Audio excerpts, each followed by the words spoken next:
సర్వలోక శరణ సర్వలోక శరణ మమ తాపమ గురుదేవా మమ పాపమ గురుదేవా మమ తాపమ గురుదేవా మమ పాపమ గురుదేవా అగణిత గుణగణ శరణ శరణ విదలిత దురరి పుజాల అగణిత గుణగణ శరణ శరణ విదలిత దురరి పుజాల విదలిత దురరి పుజాల పమ గురుదేవా మమ పాపమ గురుదేవా మమ తాపమ గురుదేవా మమ పాపమ గురుదేవా భక్తవర్య మిహ భూరి కరుణయ పాహి.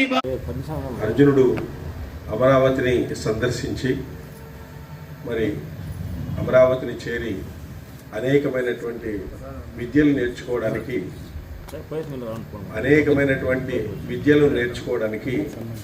అమరావతికి వెళ్తాడు. అమరావతి అంటే ఇంద్రుని యొక్క రాజధాని. అట్లాంటి అమరావతికి వెళ్ళి అక్కడ ఆయనకి స్వాగతం లభిస్తుంది. అనేక మంది అప్సరస్సులందరూ కూడా నృత్యంతో ఆయన ముందు నాట్యం చేస్తారు. ఇంద్రుడు కూడా చెక్కిళ్ళు నిమురుతూ సృజిస్తాడు, అర్జున్ని సృజిస్తాడు. ఎంతో గొప్పవాడు అయినావయ్యా అని చెప్పేసి ఎంతో ఆలింగనం చేసుకుంటాడు. ఇట్లా అమరావతిలో అతనికి అద్భుతమైనటువంటి స్వాగతం అనేటువంటిది లభించింది. జనమేజయ అటు తర్వాత దేవేంద్రుడి అభిప్రాయాన్ని తెలుసుకొని దేవగంధర్వులు ఉత్తమమైన అర్ఘ్యాన్ని తీసుకుని వచ్చి అర్జున్ని యథాతథంగా పూజించినారు. అర్జునుడు పాద్యాన్ని ఆచమనాన్ని ఇచ్చి వారు అతన్ని ఇంద్రభవనానికి తీసుకెళ్లారు. సో అతను అనేకమైనటువంటి అస్త్రాలను సాధించిన తర్వాత మరికొన్ని అస్త్రాలను సాధించడానికి అమరావతిలోనే దాదాపుగా 1 నెల రోజులు ఉండి పూర్తిగా సాధించడం అనేటువంటి జరిగింది. ఈ విధంగా దేవగణాలచే పూజించబడిన అర్జునుడు జయశీలుడై తండ్రి భవనములో ప్రయోగ సంహార సహితంగా మహాస్త్రాలను అభ్యసిస్తూ వచ్చినాడు. తండ్రే కదా, ఇంద్రుడు తండ్రే కాబట్టి మరి ఆ తండ్రి భవనంలోనే ఉంటూ తండ్రి దగ్గర ఎన్నో గొప్పమైనటువంటి విద్యలను నేర్చుకుంటాడు. అతనికి దేవతల యొక్క రాజు కాబట్టి అతనికి అనేక విద్యలు తెలుసు. ఎవరు రాక్షసులు వచ్చినప్పటికీ కూడా ఇంద్రుడే ఎదుర్కోవాల్సిందే. ఇంద్రునికి కాకుండా పోయినాడు ఆయన మహావిష్ణువు దగ్గరికి పోతాడు. అంతే, మా కాళేశ్వర స్వామి అని చెప్పేసి బ్రహ్మ దగ్గరికి పోతాడు.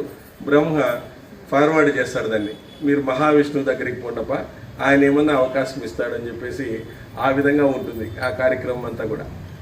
ఆయనకు చేత కాకుండా పోతే ఎన్నోసార్లు ఓడిపోయినాడు. అదేవిధంగా మహావిష్ణువు వచ్చి అక్కడ రక్షించడం అనేటువంటి జరిగింది. ఎన్నోసార్లు అహంకారపడినాడు. అప్పుడు కూడా అహంకారం తగ్గే వరకు చూసి మళ్ళీ అహంకారం తగ్గిన తర్వాత మళ్ళీ ఆ విధంగా వాళ్ళకి సహాయం చేసినాడు. మహావిష్ణువు ఎట్లంటే ఆయన అన్నీ ఇచ్చి చూస్తాడు. ఒకసారి ఇచ్చి చూస్తాడు వీడు ఎట్లుంటాడు అని. ఈశ్వరుడు అన్ని పీక్కొనేసి చూస్తాడు ఎట్లుంటాడని. వీళ్ళిద్దరు పని అదే, ఒక ఆయన ఇస్తాడు, ఇంకో ఆయన పీక్కొంటాడు.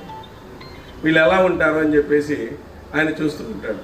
అన్నీ ఇచ్చినప్పుడు వీని యొక్క ప్రవర్తన ఎట్లా ఉంటుంది, అన్నీ ఇచ్చినప్పుడు ఏమీ లేనప్పుడు వీని ఓపిక ఎట్లుంటుంది, ఇదే భగవంతుడు చూసేది.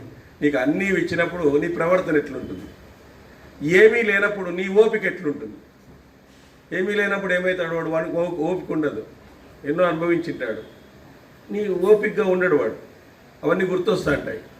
ఈ ప్రవర్తన ఓపిక రెండు చూస్తాండి. ఆ ప్రవర్తన సరిగా ఉందనుకో, అన్నీ ఇచ్చినప్పుడు నువ్వు ప్రవర్తన ఎట్లుంటుంది, హాయిగా ఉంటుందా, ఆనందంగా ఉన్నావు. భగవంతుడా నాకు ఇచ్చిందంతా నువ్వే ఇచ్చింది అనుకోవాలంటే మనం. మరి కష్టాలన్నీ కూడా నా కర్మఫలంతో వచ్చినాయి అనుకోవాలంటే మనమేం రివర్స్ అనుకుంటాం. ఏమనుకుంటాము, కష్టాలన్నీ నువ్వు ఇచ్చినావు, నేను సంపాదించుకున్నాను అనుకుంటాం. ఇదే ఉండేది రివర్స్. మనం రివర్స్, ప్రతిదీ దేవుడికి రివర్సే. మనం ఎప్పుడు కూడా ఆయన ఆలోచించేటట్లు ఆలోచిస్తే మనం దేవతా స్వరూపాలు అయిపోతాం. ఆయన ఒకటి ఆలోచిస్తే మనం ఒకటి ఆలోచిస్తాం. మ్యాన్ ప్రపోజెస్, గాడ్ డిస్పోజెస్ అంటారు. మ్యాన్ ప్రపోజెస్, గాడ్ డిస్పోజెస్ అంటారు. మనం ఒకటి తెలిస్తే దైవం ఒకటి తెలుస్తుంది అంటారు. కాబట్టి మనమేమనాలంటే మనకి ఇచ్చిందంతా భగవంతుడు ఇచ్చింది. మన కష్టాలు ఇవన్నీ కూడా ఆయన ఇచ్చినవి కాదు, మనం వెనక చేసుకోండి. కర్మఫలాలు అవి మనకు చేసుకుండేవి. అవి మనము భగవంతుడిని కాపాడమని చెప్పాలి. అట్లాంటి కర్మఫలాలు వచ్చినప్పుడు మనకి బాధ కర్మఫలాలు వచ్చినాయనుకో అట్లా అది త్యాగబుద్ధి ఉండాలి మనకి. ప్రతిదానికి దేవుణ్ణి సంపాదించకూడదు.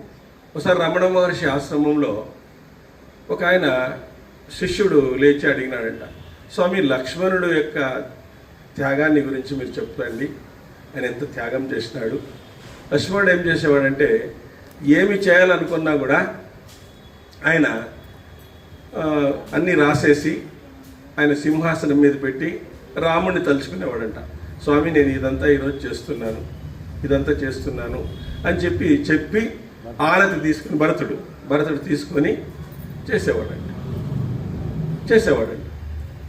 అట్లా రమణ మహర్షిని అడిగినాడంట, భరతుని త్యాగము ఎటువంటిది అంటే ఆయన ఏం మాట్లాడలేదంట. రమణ మహర్షి ఎక్కువ మాట్లాడేవాడు కాదు. సరే మనం ఇద్దరు పోదాం రా అన్నాడంట. బయటికి పోదాం రా అట్లా అన్నాడు. బయటికి పోదాం రా అంటే బయటికి పోయినారంట. ఇప్పుడు చెప్తాడేమో ఇంకా దూరంగా ఏమన్నా త్యాగం గురించి అవన్నీ చెప్తాడేమో, నాకు ఈరోజు బాగా పంట పండింది, నాకు గురువు మాట్లాడుతున్నాడు అనుకున్నాడంట.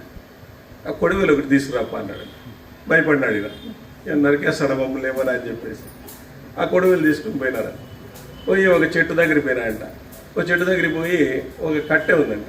ఆ కట్టె నీట్గా ఒకటి కొమ్మ తీసుకొని కట్టె అంతా నీట్గా చేసినాడు. నీట్గా ఒక కట్టెని తీసుకున్నాడు. భయమైంది, కట్టెతో కొడతాడో కొడువులతో కొడతాడో అర్థం కాలేదండి. సరే అని చెప్పేసి పొదం రా ఇంటికి, పొదం రా ఆశ్రమానికి అని చెప్పేసి అట్లా తిరుక్కొని వచ్చింటే ఓ పిల్లవాడు అక్కడ ఏడుస్తున్నాడు. ఎవరు అంటే గొర్రెల కాపరి చిన్న పిల్లోడు. ఆ పిల్లోడు గట్టిగా ఏడుస్తున్నాడు ఇంకో పిల్లలతో, అయ్యో నా కట్టెవరు ఎత్తుకుపోయినారా, మా నాయన కొడతాడు ఈరోజు చెప్పినట్టుగా, మంచి కట్టెనంతా పారేసుకొని వచ్చినాం కదా గొర్రెలు కాపమంటే ఏం చేయాలని గట్టిగా ఏడుస్తాడు. అప్పుడు రమణ మహర్షి పోయి ఆ కట్టె తీసుకొని ఆ పిల్లోనికి ఇచ్చినట్టు తీసుకొని సరే పొదం రాప అన్నారు. అది కర్మఫల త్యాగము. అది కర్మఫల త్యాగం. చూడండి, ఆయనకు తెలిసిపోయింది. ఆయన కట్టెనంతా తయారు చేసినాడు. తయారు చేసి తర్వాత ఏం చేసినాడు, ఆ పిల్లవాడికి ఇచ్చి వచ్చేసినాడు. సో అట్లా అది కర్మఫల త్యాగాన్ని. ఇంకా శిష్యుడు ఏం మాట్లాడలేదంటే, అర్థమైన స్వామి, కర్మఫల త్యాగం అంటే నువ్వు చెప్పాల్సిన పని లేదు, నువ్వు కర్మను చేసావు, కట్టెని కొట్టినావు, కట్టెనంతా సాఫ్ చేసినావు, అంతా చేసినావు, కానీ కట్టెని ఏం చేసినావు, త్యాగం చేసినావు, అయిపోయింది. ఇదే కర్మఫల త్యాగం అంటే. సో అట్లా ఆ విధంగా ఉంటుందన్నమాట. కాబట్టి మనము కర్మఫలాన్ని త్యాగం చేయాలి. అదే భగవంతుడు, అదే ముఖ్యం. ఆధ్యాత్మికతలో మనం ఏం చేసినా కూడా దాన్ని ఆ ఫలితాన్ని మనం ఆశించకూడదు. కర్మను చేయడం మానరాదు, త్యాగాన్ని ఆశించకూడదు. అట్లాంటి అద్భుతంగా మనం చేయాలి. అది ఎప్పుడో ఒక రకంగా నీకు త్యాగం అనేది శాంతినిస్తుంది అనమాట. శాంతినిస్తుంది, అంత శాంతినిస్తుంది నీకు త్యాగం. అసలుకి దాన్ని శ్రీకృష్ణ భగవానుడు కూడా అన్నాడంట, ఆ శాంతిని వర్ణించక నాకు కూడా అయ్యలేదండి.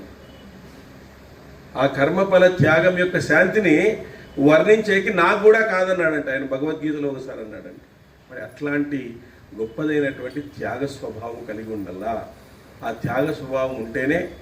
ఒకరోజు ఒకసారి మీనాక్షి టెంపుల్ దగ్గర, మనకి మీనాక్షి టెంపుల్ ఉంది కదా, ఆ మీనాక్షి టెంపుల్ దగ్గర ఒక పెన్ కార్నర్ అని ఇప్పటికీ ఉందన్నమాట. ఆయన చిన్నప్పుడు పెన్నులు షాప్ పెట్టినప్పుడు ఏమైనాడంటే రోజు పెన్నులు ఇచ్చేవాడంట. ఎవరైనా పెన్నులు, అక్కడ స్కూల్ ఉందంట, రోజు ఎవరన్నా పోగొట్టుకోకపోతే పెన్ను తీసుకురాకపోతే పెన్ ఇచ్చేవాడంట. రోజు పెన్ కార్నర్ ఇప్పటికీ ఉన్నాడంట ఆయన. పెన్ కార్నర్ రోజు ఫ్రీ, ఎవరన్నా కూడా తాత ఓ పెన్ తాత అంటే పోయి ఇచ్చేదాన్ని. ఇట్లా కొన్ని ఏండ్లు చేసినాడంట. వాళ్ళ భార్య ఒకరోజు ఫుల్ తిడుతుందంట ఆయన, ఏం నువ్వు ఉండే వాళ్ళందరికీ పెన్నులు ఇచ్చేస్తాను, ఇప్పటికీ నువ్వు ఇచ్చిన పెన్నులు కాస్ట్ ఎంతో తెలుసా, 60,000 రూపాయల పెన్నులు ఇచ్చినావు ఫ్రీగా. ఆయన ఉన్నిలేవే పాపము, వాళ్ళు మర్చిపోయింటారు, ఏదో తీసుకుపోయింటారు అని చెప్పేసి ఉన్నిలే ఇచ్చేద్దాంలే అని చెప్పినాడంట. అని చెప్తే ఉన్నిలేవే ఎందుకు, ఏదో రకంగా ఎందుకులే, పిల్లలకే కదా మనం ఇచ్చిండేది అని. ఒకరోజు ఏమైపోయిందంటే ఒక కారులో ఒక వ్యక్తి వచ్చినాడంట. ఒక వ్యక్తి వచ్చి, సార్ నేను మీ దగ్గర చిన్నప్పుడు పెన్ను తీసుకునేవాడిని, చాలాసార్లు పెన్ను తీసుకున్నాను, ఆ పెన్నుతో మ్యాథమెటిక్స్ రాసినాను నేను, ఆ మ్యాథమెటిక్స్ రాసిన తర్వాత నేను పెద్ద సాఫ్ట్వేర్ కంపెనీ పెట్టినాను, అందువల్ల నాకు మీరు పెన్ను ఇచ్చినందుకు నేను ఒక చెక్ ఇస్తున్నాను మీకు, మీరు తీసుకోండి అన్నట్టు. ఆ చెక్ అంటే ఏదో 1000 రూపాయలు ఇచ్చినాడేమో అనుకున్నాడంట. చూస్తే 10 లక్షలు ఇచ్చినాడు. 10 లక్షలు ఇచ్చినాడంట. కృతజ్ఞత. మీరు ఆ రోజు పెన్ను ఇవ్వకుండా పోతే నేను ఎగ్జామ్ రాసేవాడిని కాదు, పెన్ను మర్చిపోయి ఇచ్చినాను, మీరు ఫ్రీ ఇచ్చినారు, అది కూడా డబ్బులు తీసుకోలేదు ఆ రోజు, నాకు చాలా బీదవాడిని నేను అని చెప్పేసి 10 లక్షలు వచ్చిందంట. ఇది న్యూస్ పేపర్లో పడితే పెన్ను తీసుకున్న వాళ్ళంతా వచ్చినారంట. పెద్ద పెద్ద ఆఫీసర్లు అయిన వాళ్ళు పెన్నులు ఎవరెవరు తీసుకున్నారో అందరూ వచ్చి డబ్బులు ఇచ్చినారంట ఆయనకి. మీ కృతజ్ఞత, మా కృతజ్ఞత. అట్లా ఆయనకి 1 కోటి రూపాయలు వచ్చిందంట. ఆయన ఖర్చు పెట్టింది ఎంత? 60,000. కానీ వచ్చింది ఎంత? ఆయన ఆశ్చర్యపోయానండి భార్య. నేను ఊరికన్నా తెలుసు స్వామి, ఇది చూడు ఎంత ఎనిక్కి వచ్చింది మనకి. అంటే మనం చేసేటువంటి ఒక చిన్న సహాయము 1 కోటి రూపాయలే నీకు వస్తుంది. దానికి ఉదాహరణే వీరు విజయ్ కుమార్ గారు. వాళ్ళు ఉద్యోగరీత్యా వ్యాపార రీత్యా ఎప్పుడు కూడా పాల్గొనరు పాపం. కానీ చాలా సౌమ్యుడు. సార్ చెప్పినట్టుగా నేను మా బృందంలో చాలా ఎక్కువ అభిమానించేటువంటి వ్యక్తిని మొట్టమొదటి అంటే ఆయన్నే, ఫస్ట్ అభిమానించేటువంటి వ్యక్తిని ఆయన్ని. మేము ఒకసారి భజనకు పోయినప్పుడు ఆయన మా కోసం ఉప్మా చేయించినాడు. ఏం సార్ మాకెందుకు చేయించినా అంటే, మీరు బ్రాహ్మిన్స్ కదా సార్, బయట ఎక్కడ తినరు కదా, అందుకోసం మీకు చేయించినానని మా కోసం ఆయన ప్రొద్దున నుంచి ఒక వంట ఆయన్ని పెట్టి మాకు ఉప్మా చేసి వడ్డించినాడు ఆ రోజు. చూడండి ఎంత కృతజ్ఞత అనేటువంటిది ఉంటుంది. అట్లాంటి గొప్ప వ్యక్తి మనం ఈరోజు సన్మానించుకోవాలని చెప్పేసి రామాంజీ అంటే ఖచ్చితంగా మనం సన్మానిస్తాము మన బృందం తరఫున.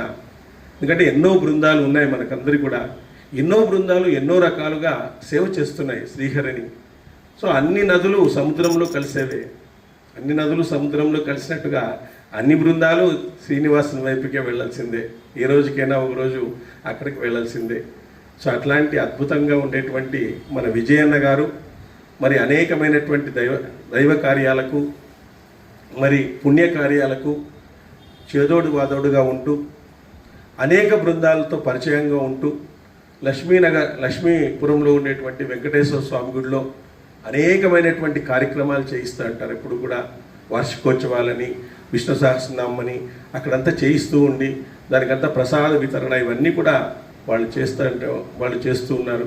మరి అట్లాంటి అద్భుతమైనటువంటి వ్యక్తికి ఒక 4 మాటలు మనం స్ఫూర్తిదాయకంగా మాట్లాడి వాళ్ళు చేసేటువంటి కార్యక్రమాన్ని ఓ రకంగా మనం ప్రశంసిస్తాం. పొగుడుతూ ఉండడం లేదు, ప్రశంసిస్తున్నామన్నా మేము అనుకోదండి. మేము పొగడడం లేదు, మిమ్మల్ని ప్రశంసన చేస్తున్నాం. ప్రశంస చేయడంలో తప్పు లేదు, పొగడడం తప్పు అనేటువంటిది. మీరు ప్రోత్సహిస్తున్నారు, మేము ప్రశంసిస్తున్నాం. కాబట్టి ఇట్లాంటి కార్యక్రమాలు మరి ముందు మీరు బాగా చేయాలని, ఇలాంటి వాటికి భగవంతుడు మీకు తోడుగా నీడుగా ఉండి మీకు మంచి ఆరోగ్యాన్ని, ఐశ్వర్యాన్ని మీ కుటుంబ సభ్యులకు మీకు అందరికీ కూడా ఉండాలని మరీ కోరుతున్నాము. ఓం నమో వెంకటేశాయ, ఓం నమో వెంకటేశాయ, ఓం నమో వెంకటేశాయ.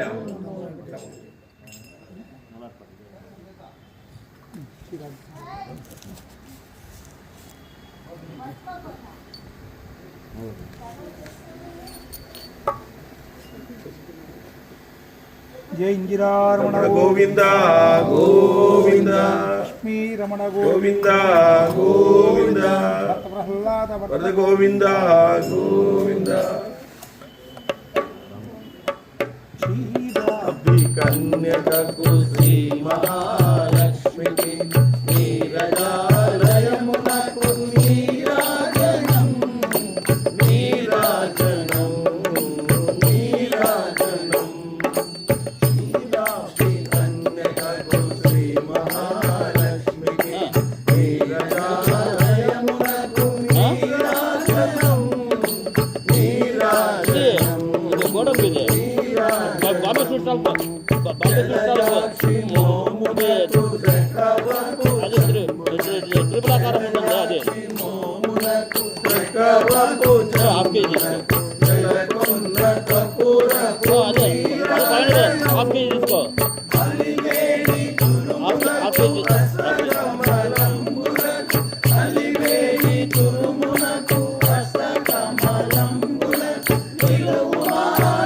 నిత్యముల నీరాజనం నిలువాణిక్యముల నీరాజనం నీరాజనం నీరాజనం శ్రీరాత్రి కన్యకకు శ్రీ మహాలక్ష్మికి నీరాజనమునకు నీరాజనం నీరాజనం నీరాజనం శరణకి సలయములకు శరణంబోరులకు శరణకి సలయములకు శరణంబోరులకు నిరతమకు ముత్తేయ నీరాజనం హరిమే జగనంబునకు అతివడి జనావిని హరిమే జగనంబునకు అతివడి జనావిని నిరతినారావరణ నీరాజనం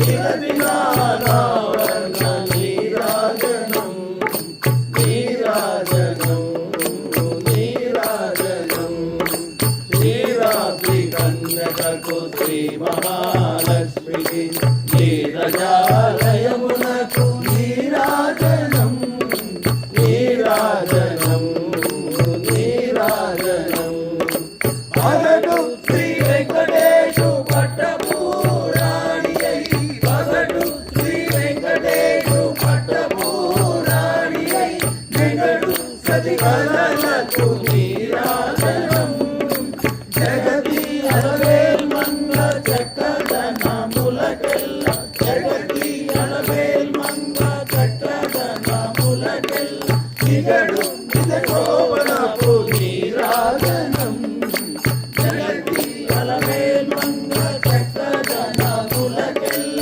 నిగడు నిజగోవనపు నీరాజనం నీరాజనం నీరాజనం శ్రీరాత్రి కన్యకకు శ్రీ మహాలక్ష్మికి నీరజాలయమునకు నీరాజనం నీరాజనం నీరాజనం నీరాజనం నీరాజనం